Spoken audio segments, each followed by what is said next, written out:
Shalom Bapak Ibu dan Saudara sekalian, bersyukur kepada Tuhan kita masih diberikan kesempatan untuk beribadah hari ini. Firman Tuhan dalam Mazmur 105 ayat ke-4 berkata, "Carilah Tuhan dan kekuatannya, carilah wajahnya selalu." Tuhan mengundang kita semua untuk mencari Dia. Saudara, untuk mencari Tuhan, Tuhan sudah menyediakan Yesus, anaknya yang tunggal, untuk mati buat kita, menebus kita dari dosa. Sehingga ketika kita mencari Tuhan, Dia memberikan dirinya untuk ditemui. Saudara, mari kita masuk dalam ibadah kita, dan sebelumnya kita masuk di dalam doa. Bapa di surga, kami mengucap syukur kami boleh beribadah menghampiri tahta kasih karunia Allah bukan karena kekuatan kegagahan kami, tetapi semata-mata karena kasih Bapa dan pengorbanan Yesus di atas kayu salib yang memungkinkan kami untuk berani menghampiri Engkau. Bapa, kami mau serahkan ibadah kami pada pagi hari ini, biarlah ibadah kami menyenangkan hati-Mu, karena kami ingin ibadah ini merupakan wujud dari sukacita dan rasa syukur kami, rasa kasih kami kepada Tuhan.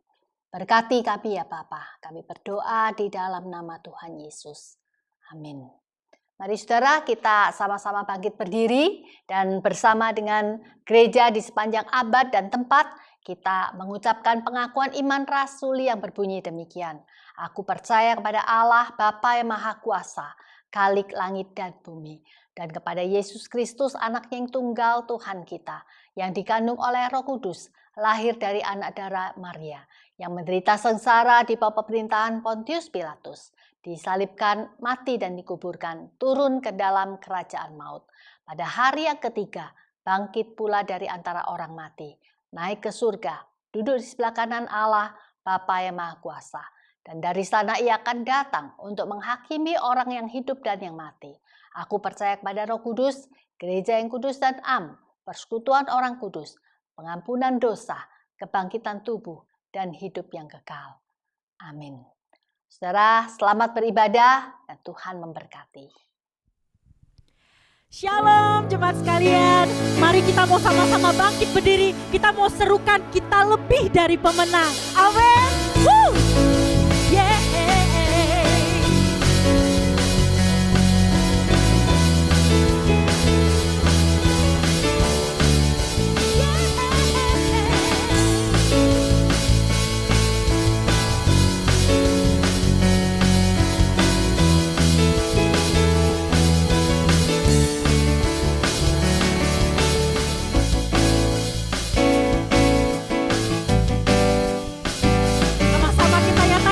Lebih dari pemenang dalam segala perkara, iblislah dikalahkan oleh kuasa darahnya.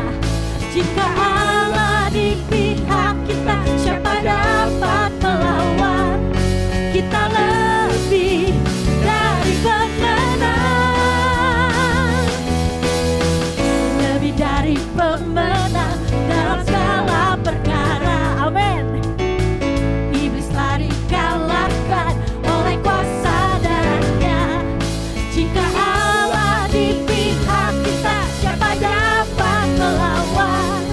Kita lebih dari pemenang. Haleluya. Diberkati Dia, Yesus Raja segala raja.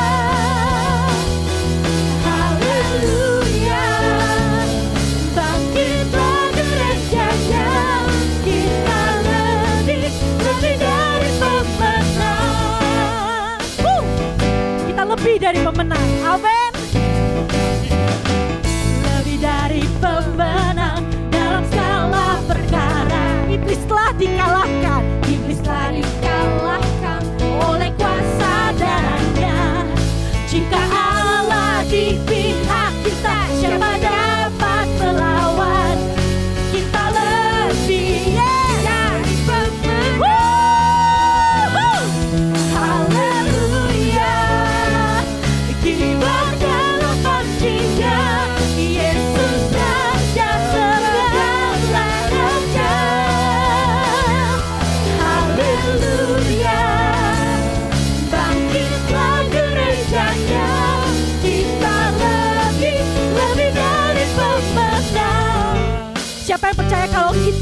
dari pemenang. Kita boleh sorakan haleluya.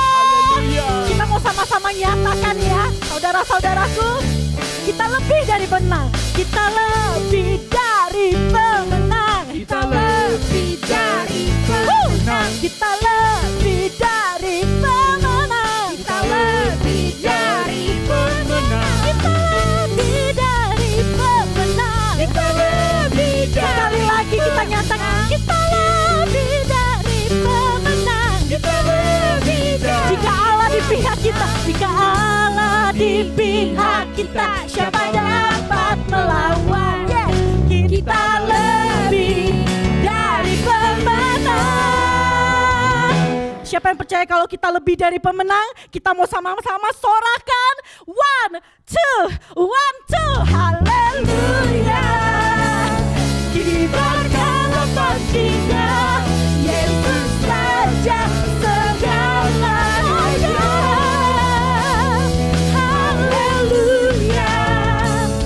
Bangkitlah gerejanya, kita lebih dari pemenang. Kita lebih dari pemenang. Kita lebih dari pemenang. Yes, kita sorakan haleluya. Amin. Kita lebih dari pemenang. Amin, saudara-saudaraku. Silakan duduk kembali. Yes. Kita bersyukur kita punya Allah yang sangat mengasihi kita. Amin. Mari saudara-saudaraku, kita mau teduhkan hati kita. Kita mau mengucap syukur untuk setiap hidup kita. Kita mau ambil sikap tenang. Kita mau mengakui setiap dosa dan pelanggaran kita selama 1 minggu ini.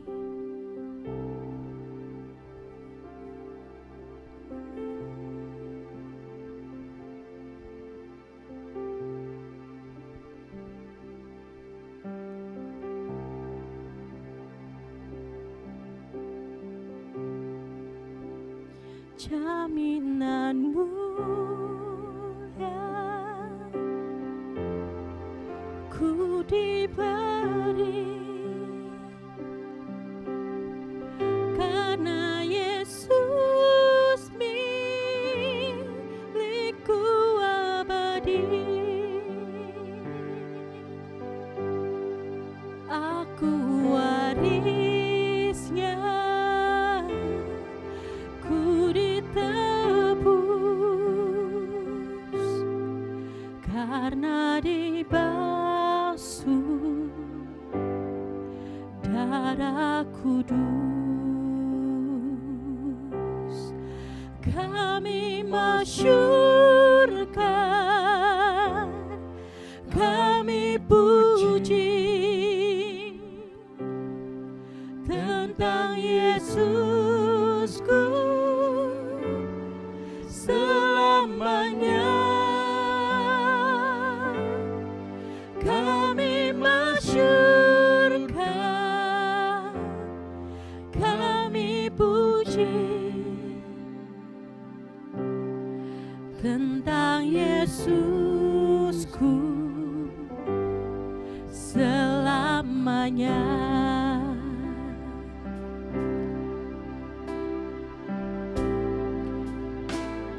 Sebab di dalam Dia dan oleh darahnya kita beroleh penebusan, yaitu pengampunan dosa menurut kekayaan kasih karunia-Nya. Aku serahkan diri penuh di dalam Tuhan, hatiku teduh sambil menyongsong kembalinya. Ku diliputi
ucapan syukur kita akan anugerah yang diberikan oleh Tuhan kepada kita.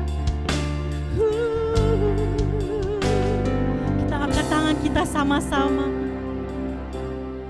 Kami masyurkan, kami puji Yesus, tentang Yesusku selamanya. Kami masyurkan, kami puji Yesus Kau Allahku, tentang Yesusku selamanya. Kami masyurkan, kami puji tentang Yesusku selamanya. Tentang Yesusku, tentang Yesusku selamanya. Tentang Yesusku selamanya. Kami mau memuji Engkau karena kami tahu Engkau Allah yang setia dalam hidup kami, Bapa.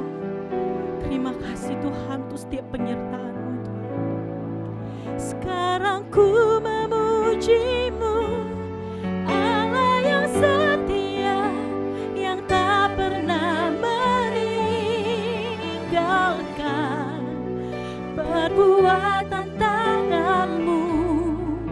Sekarang ku memuji-Mu, Allah yang mulia, sempurnakan setiap hidupku agar indah bagi-Mu.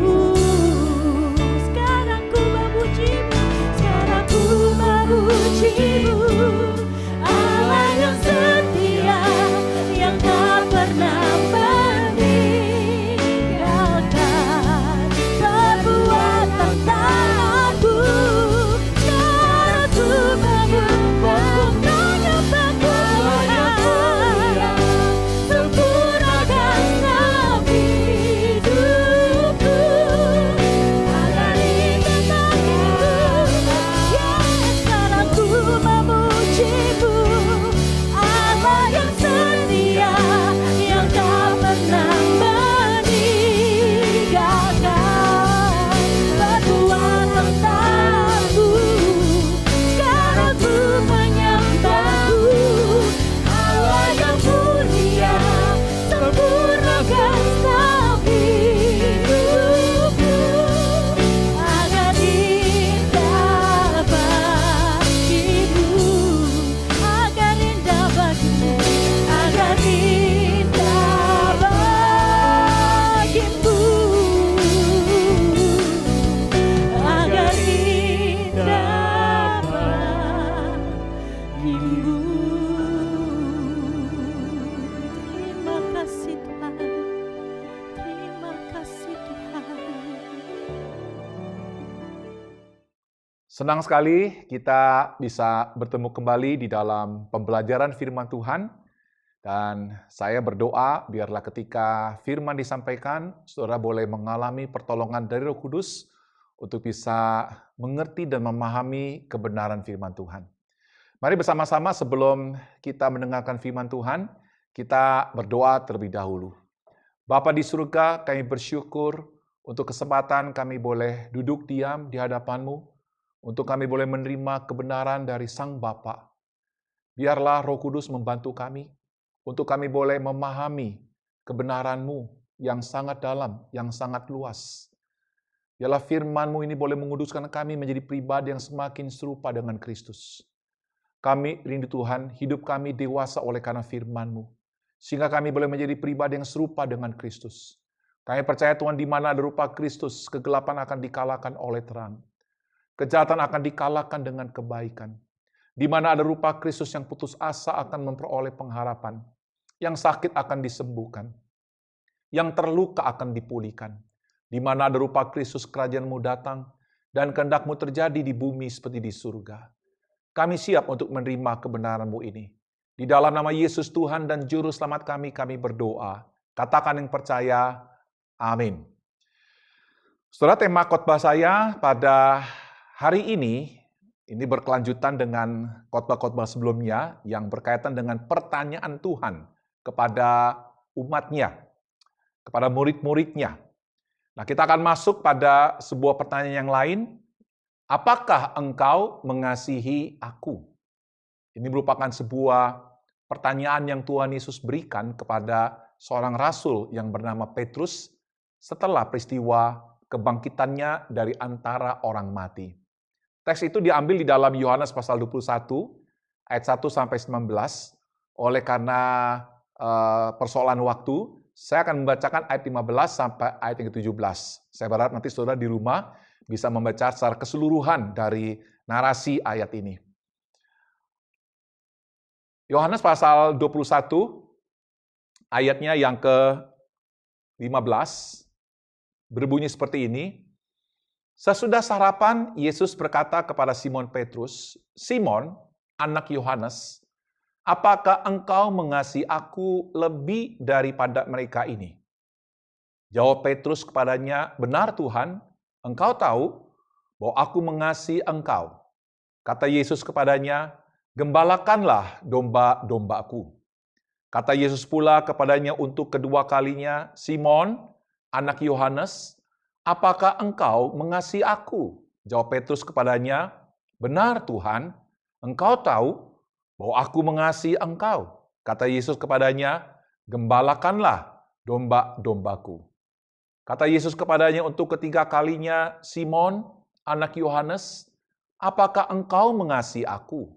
Maka sedih hati Petrus karena Yesus berkata untuk ketiga kalinya, "Apakah engkau mengasihi aku?" Dan ia berkata kepadanya, "Tuhan, engkau tahu segala sesuatu. Engkau tahu bahwa aku mengasihi engkau." Kata Yesus kepadanya, "Gembalakanlah domba-dombaku."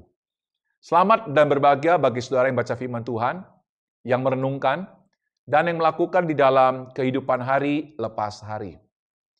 Saudaraku, dalam teks yang kita baca tadi, itu adalah merupakan sebuah pertanyaan Yesus yang dipertanyakan 3 kali oleh Yesus kepada seseorang yang bernama Petrus. Saudaraku, kenapa Yesus bertanya 3 kali kepada Petrus? Nah, saudara, ada beberapa anggapan tentang hal ini. Saya coba akan menyebutkan 3 hal yang tidak dimaksud oleh teks ayat ini.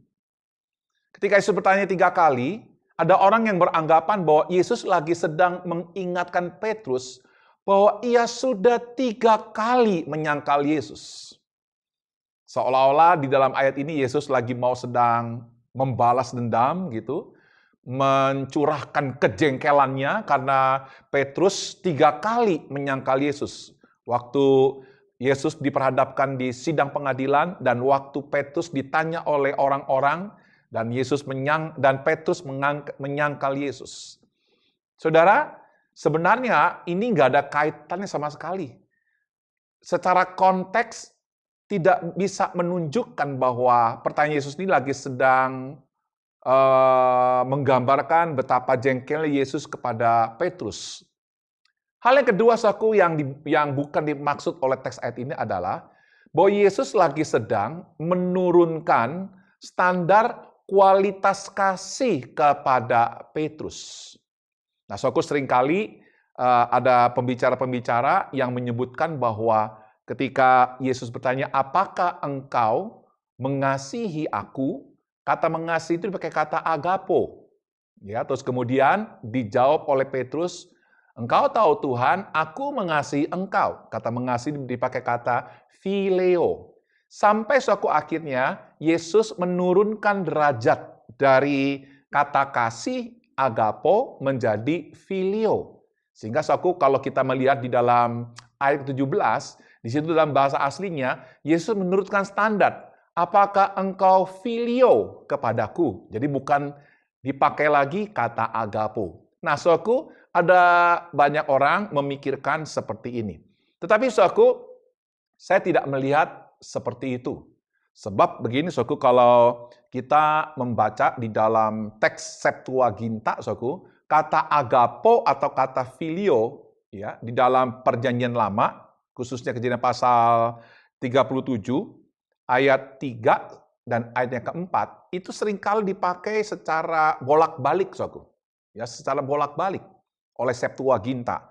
Misalnya kalau kita membaca dalam Kejadian pasal 37 ayat 3, ya kata kasih di situ dipakai kata agapo.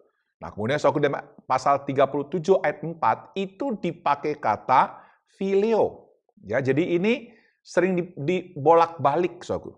Nah, kalau kita juga bisa melihat di dalam Injil Yohanes, ya, misalnya di dalam Yohanes pasal 13 ayat 23, Yohanes pasal 19 ayat 26, Yohanes pasalnya yang ke-21 ayat 7 dan ayat yang ke-20, ya, di mana di situ ada sebuah keterangan murid yang dikasihi Yesus. Itu dipakai kata agapo. Nah, sementara di dalam Yohanes pasal 20 ayat yang kedua itu dipakai kata filio. Jadi saudaraku, kata filio dan kata agapo ini seringkali dipakai terbalik-balik, saudaraku, ya, atau dapat dibolak-balik. Itu disebut dengan interchangeable. Jadi saudaraku, saya tidak menganjurkan untuk kita memahami teks ini itu sebagai Tuhan menurunkan standar kasih kepada Petrus.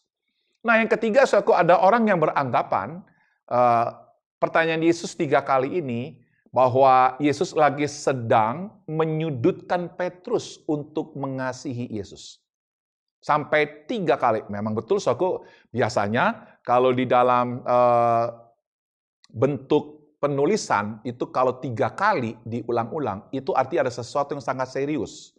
Ada sesuatu yang perlu ditekankan, sesuatu yang perlu ditaati. Tetapi sekali lagi, saudaraku, saya pikir Yesus nggak seperti itu, saudaraku. Jadi Yesus nggak mengancam Petrus. Yesus bukan lagi sedang menyudutkan Petrus agar Petrus mengasihi dia. Yesus lagi sedang tidak memaksa Yesus untuk mengasihi dia. Jadi saudaraku, 3 hal ini ya adalah sesuatu yang sebenarnya buat saya ya tidak dimaksudkan dalam teks ini. Jadi kalau demikian, yang lebih tepat ketika Yesus bertanya 3 kali, Yesus ini lagi sedang bermaksud apa kepada Petrus? Buat saya begini, saudaraku, ya. Yesus itu lagi sedang menegaskan keotentikan hati Petrus kepada yang lain dalam mengasihi Yesus. Sekali lagi, saudaraku, Yesus lagi sedang menegaskan suatu keadaan isi hati Petrus yang sangat otentik. Bahwa pada saat itu, Petrus betul lagi sedang mengasihi Yesus. Itu isi hatinya.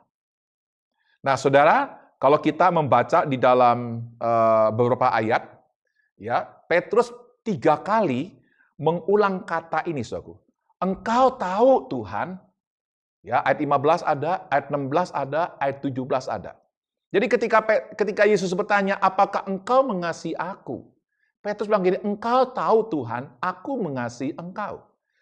Jadi saudaraku, 3 kali dipakai berulang-ulang untuk menjawab pertanyaan Yesus. Saudaraku, saya percaya bahwa Yesus, Sang Allah, tahu akan hatinya Petrus.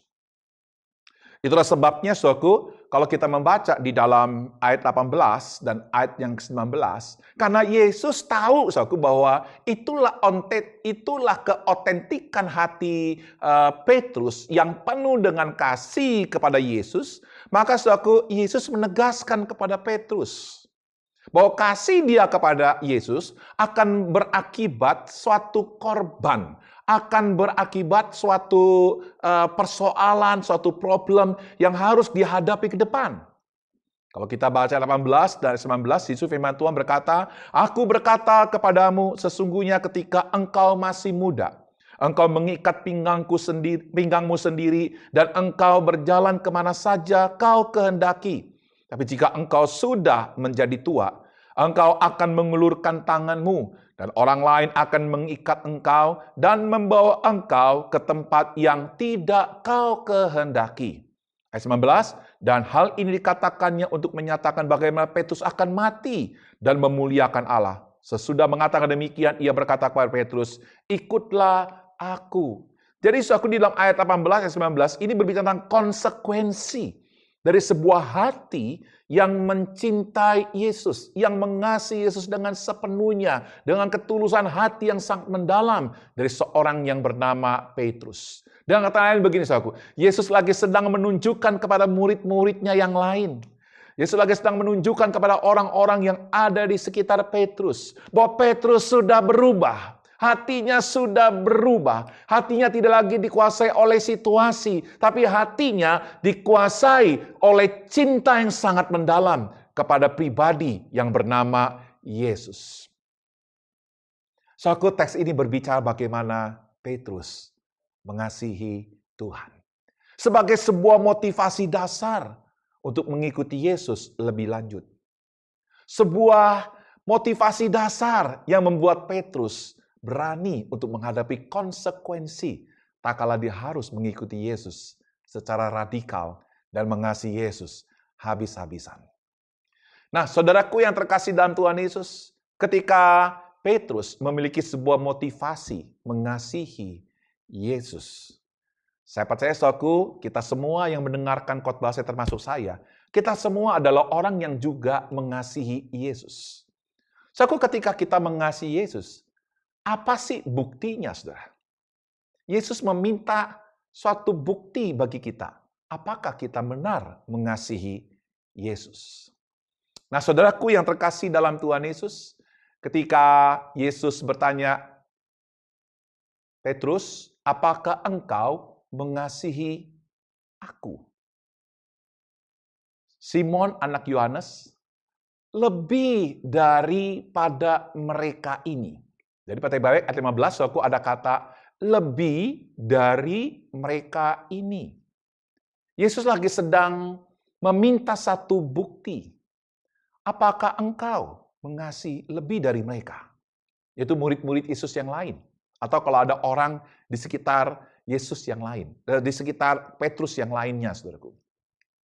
Nah, menarik, saudaraku, kata lebih daripada mereka ini, itu sebenarnya di dalam bahasa aslinya, itu dipakai kata tauton. Ya, tauton, itu dari kata hautos.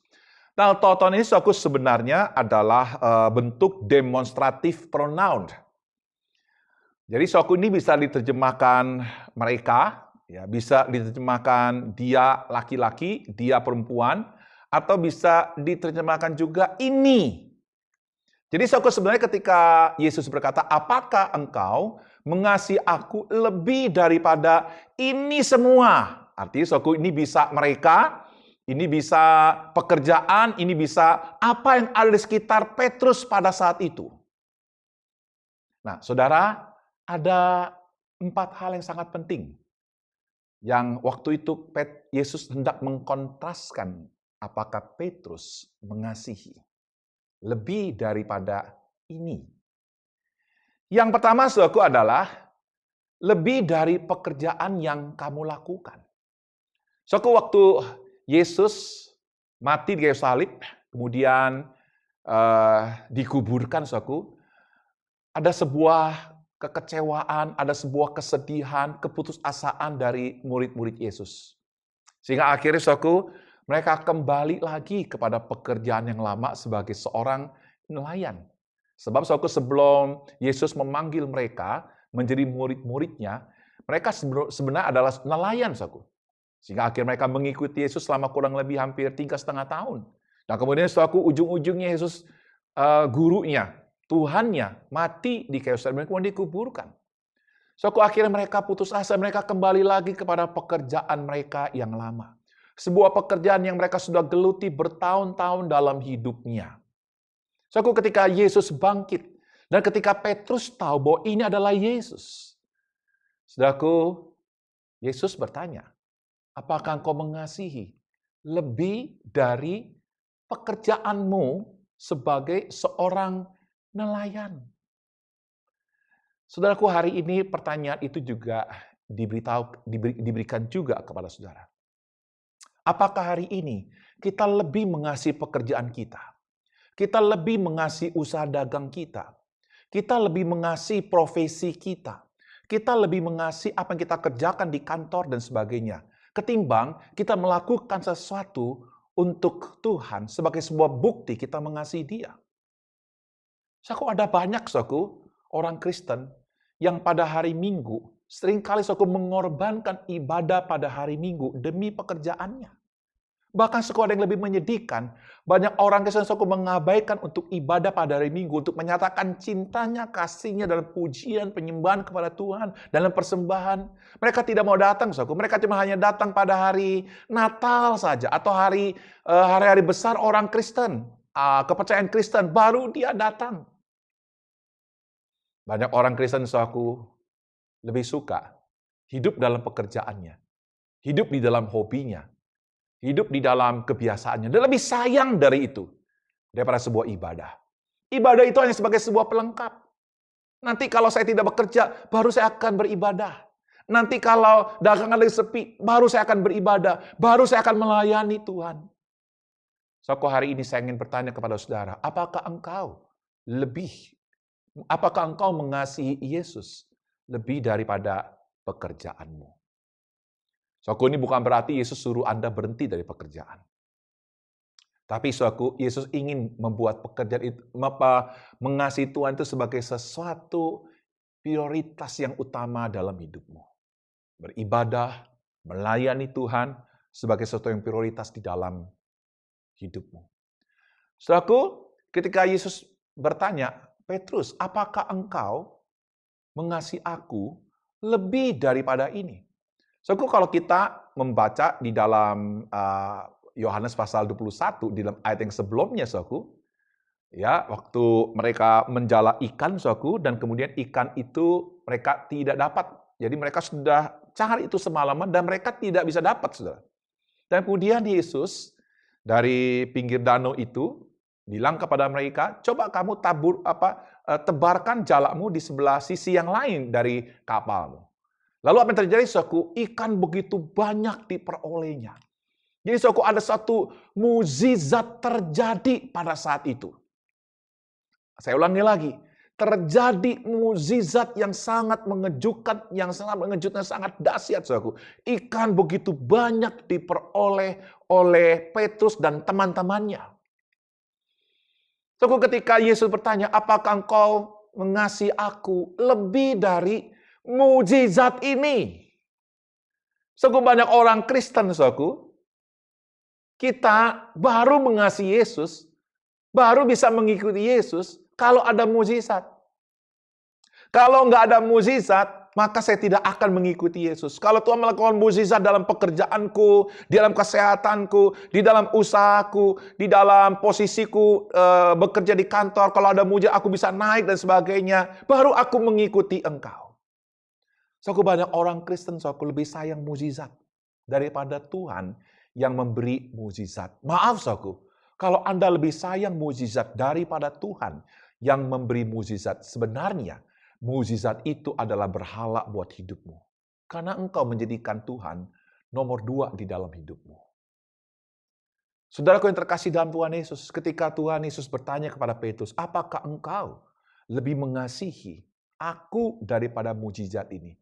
Seharusnya, kalau kita sebagai orang Kristen, sebagai pengikut Yesus, seharusnya kita berkata seperti ini, Tuhan, sekalipun gak ada mukjizat, sekalipun masa pandemik ini sakitku nggak sembuh. Sekalipun dalam masa pandemik ini usaha dagangku turun.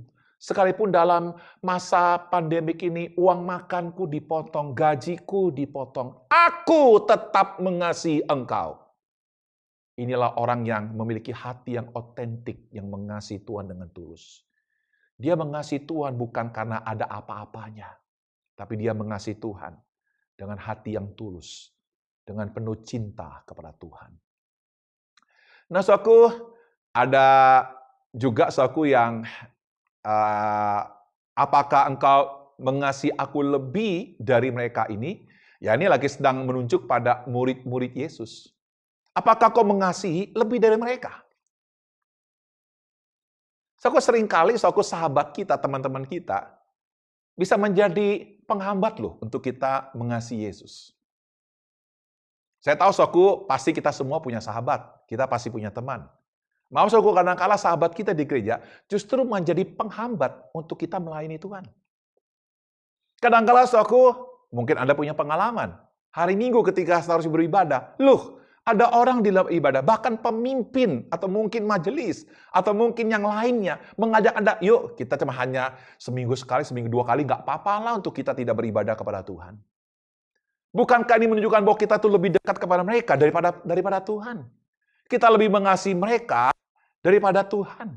Hari ini saya ingin katakan kepada saudara, mari bersama-sama kita lebih mengasihi Tuhan daripada mereka ini. Sekalipun kita akan kehilangan waktu yang berharga dengan mereka. Kita tidak bisa berjalan-jalan dengan mereka. Kita tidak bisa menikmati liburan dengan mereka karena kita masih beribadah, karena kita masih melayani Tuhan. Kadang-kala kita akan kehilangan mereka. Kehilangan waktu yang sangat berharga dengan mereka. Tapi percayalah engkau tidak akan pernah kehilangan Tuhanmu. Saya ulangi lagi, engkau tidak akan pernah mengalami kehilangan Tuhanmu. Buat saya, lebih baik saya dijauhkan oleh teman-teman daripada saya pribadi menjauhkan diri saya dari Tuhan. Ini akan mengalami kerugian yang besar buat saya, saudaraku. Mari bersama-sama, saya undang saudara. Kita harus lebih mengasihi Tuhan. Lebih mengasihi Tuhan dibandingkan dengan sahabat-sahabat kita. Kita harus mengasihi mereka. Tapi kalau kita bicara prioritas, kita harus memprioritaskan Tuhan lebih dari mereka ini. Selanjutnya, saudaraku,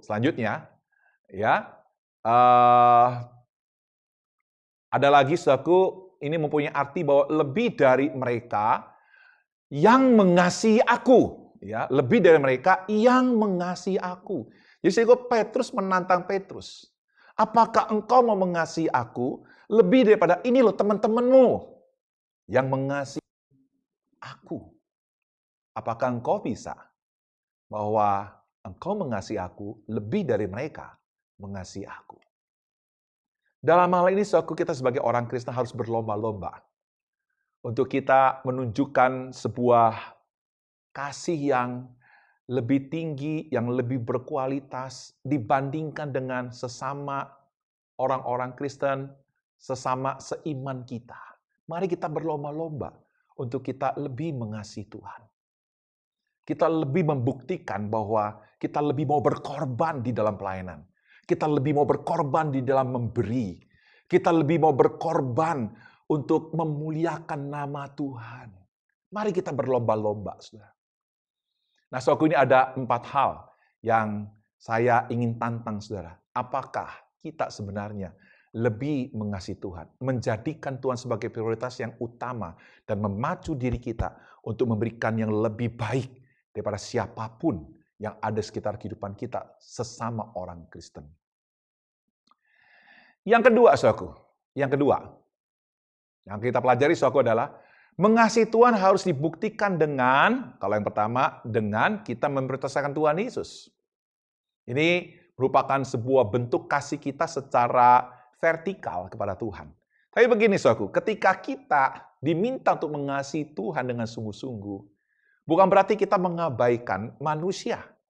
Kita mengabaikan keluarga. Kita mengabaikan rekan-rekan dan sahabat kita.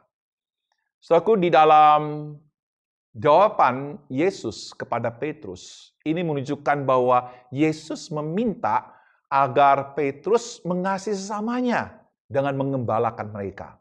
Ya, ayat 15 berkata seperti ini, kata Yesus kepadanya, "Gembalakanlah domba-dombaku." Itu diulangi lagi dalam ayat 16 dan di dalam ayatnya yang ke-17. 3 kali Yesus menekankan itu kepada Petrus. Nah, saudara, apa sih arti mengembalakan? Ya, ini prinsipnya saja, saudaraku. Ya, kalau kita membaca dalam Mazmur pasal 23, sebenarnya ada 3 prinsip seorang gembala yang mengembalakan domba-dombanya. Yang mengembalakan jiwa-jiwa yang dipercayakan oleh Tuhan kepada si gembala? Ada 3, saudara. Yang pertama adalah menyediakan makanan yang terbaik. Menyediakan makanan yang sehat baik secara fisik maupun secara rohani. Tugas yang kedua, saudara, adalah menjaga, melindungi domba-domba itu dari serangan singa, dari serangan macan, dari serangan serigala, dari serangan binatang yang ganas, yang buas. Harus menjaganya dan melindunginya. Kita sebagai gembala, saudara, harus melindungi domba-domba kita dari serangan-serangan ganas itu, dari ajaran-ajaran sesat, dari orang yang coba berusaha membawa kita untuk akhirnya menyangkali Tuhan. Kita harus jaga domba-domba kita. Tugas yang ketiga dari gembala adalah membimbing ke air yang tenang, membimbing ke tempat padang rumput yang hijau. Salah satu tugas dari seorang gembala yang sangat penting adalah membimbing domba-dombanya untuk mengalami si pemilik domba itu, untuk mengalami Injilnya, untuk mengalami kasih karunia-Nya, untuk mengalami kebenarannya dan seluruh janji-janjinya. Itu tugas daripada bimbingan seorang gembala. Mungkin saya pada titik ini Anda berkata, Pak Hengki, ini kan tugas pendeta. Ini tugas hamba-hamba Tuhan yang lulusan sekolah teologi. Saya nggak bisa seperti itu. Oh ya, benar, saudaraku. Dalam skop yang besar, seperti saya seorang pendeta, saya harus menyediakan makanan rohani yang terbaik, menjaga jemaat daripada serangan-serangan bidat, dan membimbing jemaat agar mereka bisa bertumbuh secara rohani. Tapi bukan berarti saudara nggak bisa lakukan itu. Lakukanlah itu di rumah Anda. Kalau Anda sebagai orang tua, Anda bisa lakukan ini juga kepada anak-anak saudara. Anda bisa menyediakan makanan yang sehat, makanan terbaik. Anda bisa menyediakan makanan rohani yang terbaik buat mereka. Anda bisa menjaga mereka dengan doa-doa yang saudara panjatkan kepada Tuhan. Tuhan, lindungi anak-anak saya. Tuhan, jaga mereka dari serangan roh-roh jahat, dari serangan para bidat. Anda bisa membimbing mereka pada hari Minggu, yuk kita ke gereja. Anda bisa membimbing mereka kepada seorang guru atau seorang rohani yang dapat dipertanggungjawabkan pengajarannya. Anda bisa membimbing dia di dalam bagaimana cara berdoa, bagaimana membaca Alkitab. Kita juga bisa lakukan itu di rumah-rumah. Saudara juga bisa lakukan itu di dalam kelompok kecil. Bukan seperti saya sebagai gembala sidang di dalam jumlah yang sangat besar. Anda bisa menjadi gembala, bisa menjadi ketua dari kelompok Hafruta. Anda bisa menjadi ketua dari kelompok Yestosa. Anda bisa menjadi gembala di situ. Sebagai penyedia, sebagai penjaga, dan sebagai pembimbing.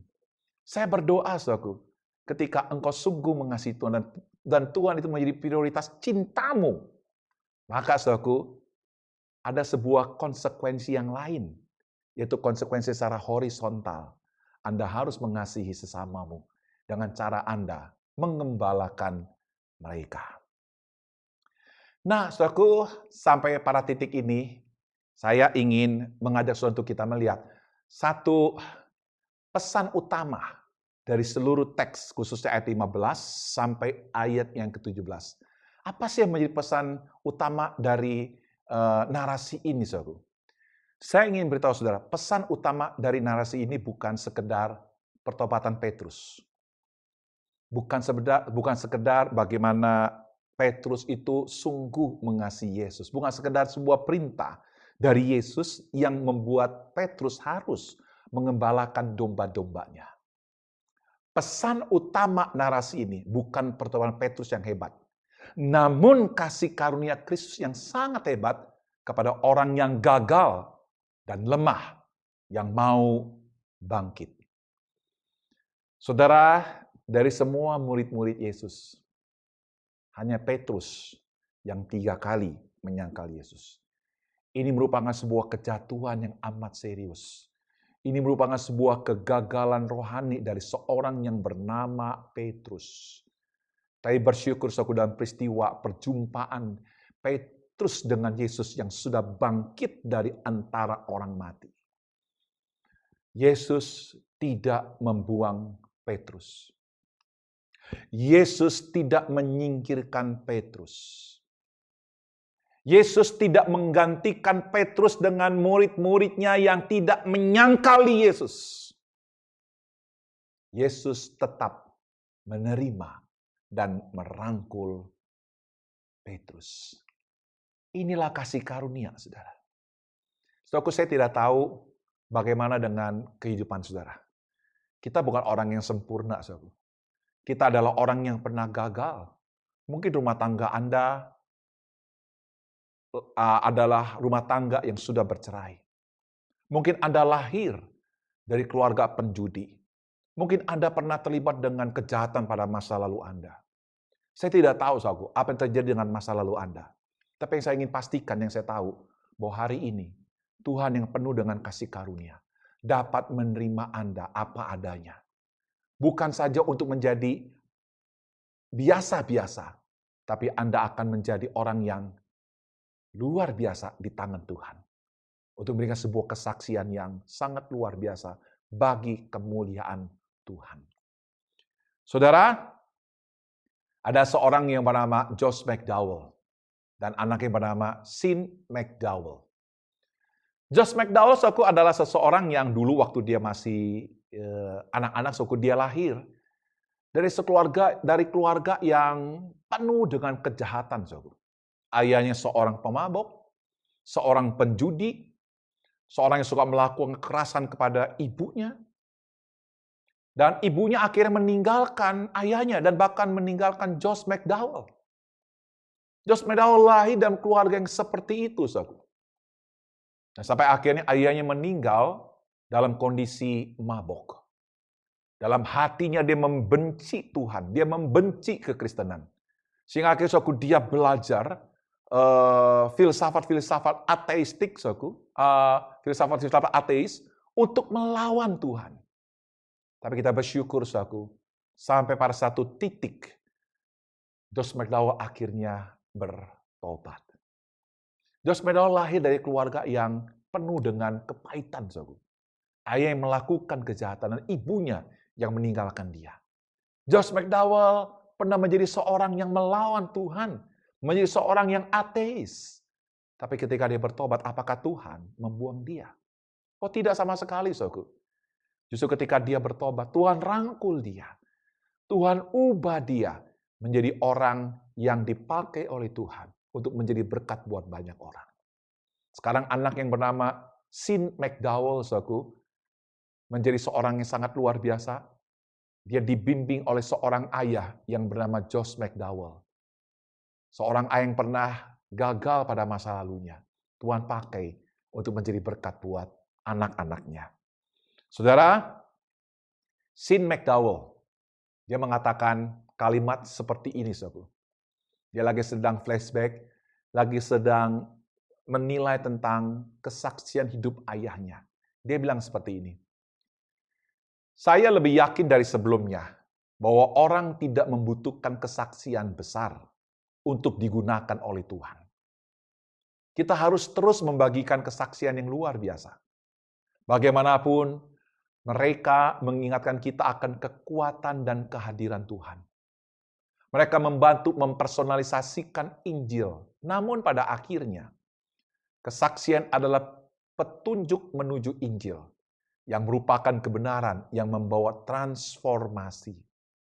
Kesaksian yang kuat atau tidak, kita semua dapat membagikan pesan Injil yang mengubah. Ayahnya bukan seorang yang hebat, saudara. Ada banyak orang yang bertobat di penjara, bukan oleh karena seorang pengkhotbah besar yang berkhotbah. Hanya oleh karena seorang yang bertobat di penjara, dia berubah, dia membagikan hidup, dan teman-temannya bertobat. Tuhan bisa pakai. Tuhan bisa merengkuh mereka. Dan bahkan orang yang biasa ini menjadi luar biasa yang mengubah banyak orang.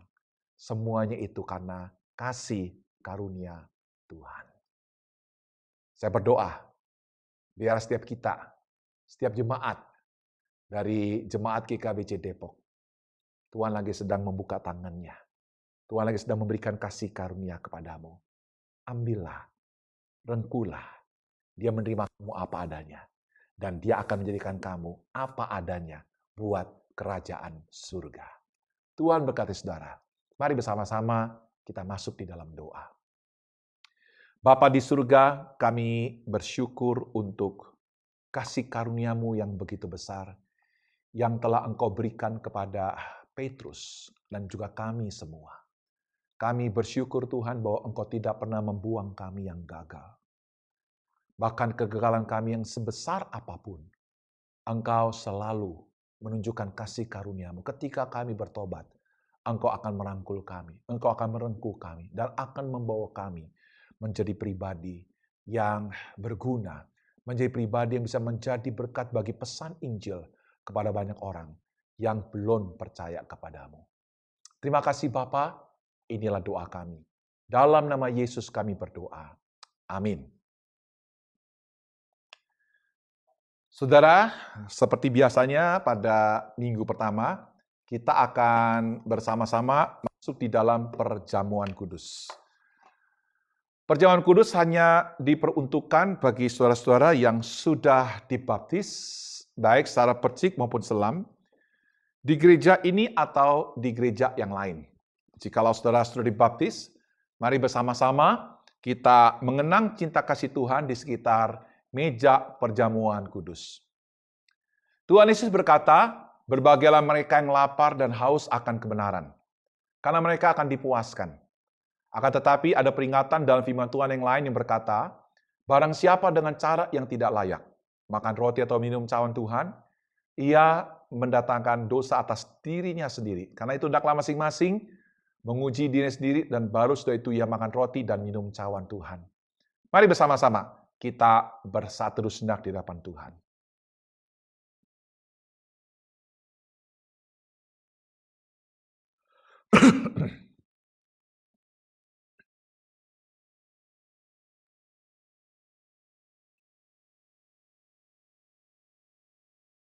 Terima kasih Tuhan untuk penerimaan-Mu kepada kami yang berulang-ulang kali gagal.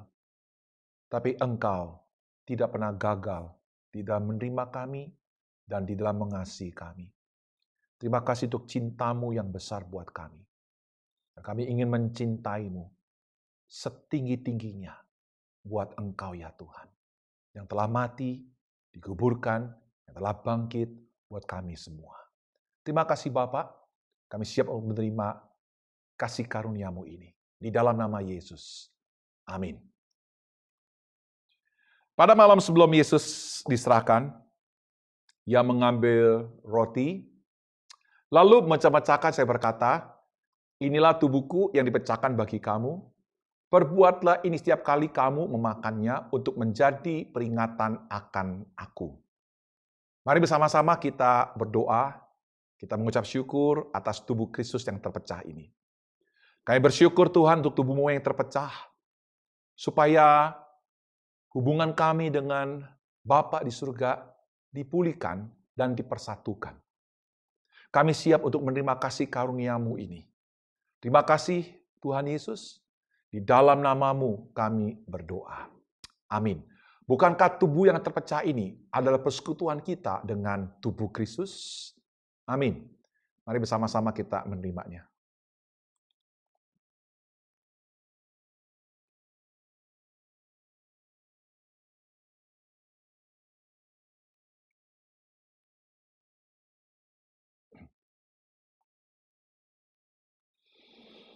Sesudah makan lalu Yesus mengambil cawan, mengucap syukur atasnya, saya berkata, "Cawan ini adalah perjanjian baru yang dimeteraikan oleh darahku.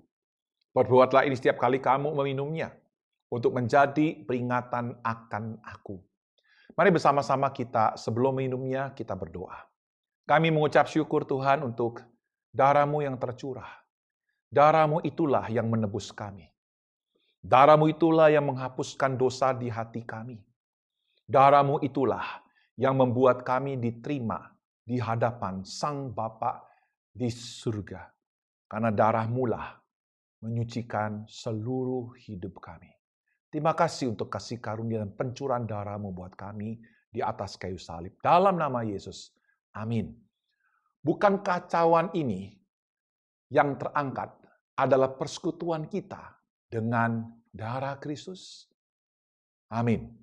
Mari bersama-sama kita menerimanya.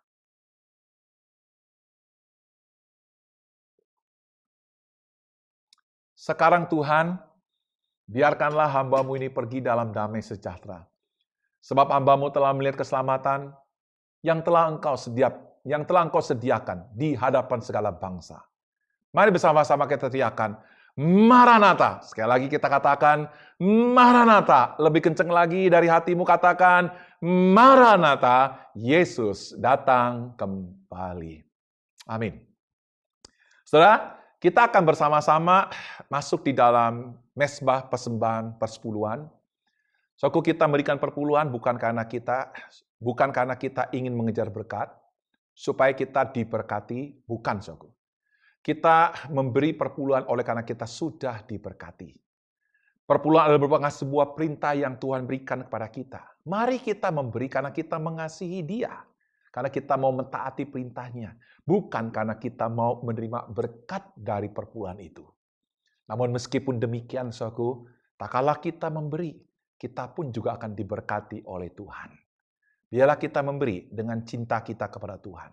Karena Dia terlebih dahulu mengasihi kita. Dan rasakan berkat-berkat yang berkelimpahan yang Tuhan berikan dalam hidupmu. Mari, sebelum kita memberinya, kita berdoa.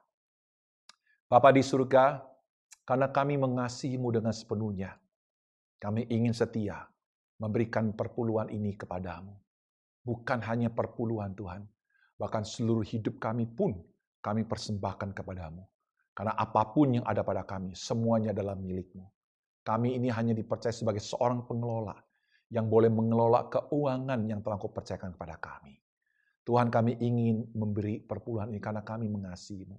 Kami ingin memberi lebih bahkan dari perpuluhan ini karena kami mencintai-Mu.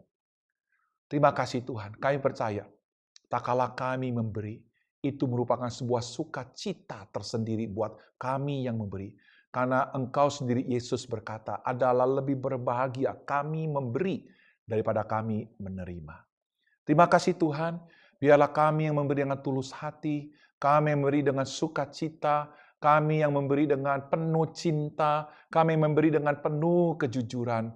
Biarlah kami boleh mengalami aliran-aliran berkat yang lebih lanjut yang telah Engkau sediakan bagi kami. Terima kasih Tuhan Yesus. Inilah doa kami, di dalam nama Yesus kami berdoa. Amin. Saudara, kita percaya bahwa kuasa Tuhan lebih besar dari segala kuasa. Amin. Tuhan kita lebih besar, yang menciptakan langit dan bumi, yang menciptakan segala-galanya. Tuhanku lebih besar. Kuasa-Mu terlebih besar. Tuhanku terlebih besar. Tak pernah terlambat janji-Mu ya Tuhan, menolong hidupku. Kuasa-Mu terlebih besar. Tuhanku terlebih besar. Tak pernah terlambat janji-Mu ya Tuhan, pulihkan hidupku. Kuasa-Mu terlebih besar.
Mari bersama-sama saudara, kita bagi berdiri dan kita menerima berkat yang datang dari Tuhan. Biarlah berkat yang datang dari Allah Tritunggal, pohon segala sumber berkat itu, atas nama Bapa, Putra, dan Roh Kudus, memberkati kita sekalian. Diberkatilah karaktermu dengan karakter Kristus yang lemah lembut dan rendah hati. Diberkatilah engkau dengan kasih sayang yang begitu besar yang dicurahkan oleh Allah Bapa di dalam hidupmu. Diberkatilah engkau dengan kuasa yang datang dari Roh Kudus yang akan mengefektifkan kesaksian hidupmu bagi kemuliaan Kristus sampai Ia datang kembali. Katakan, Maranatha. Sekali lagi katakan, Maranatha. Yesus datang kembali. Amin.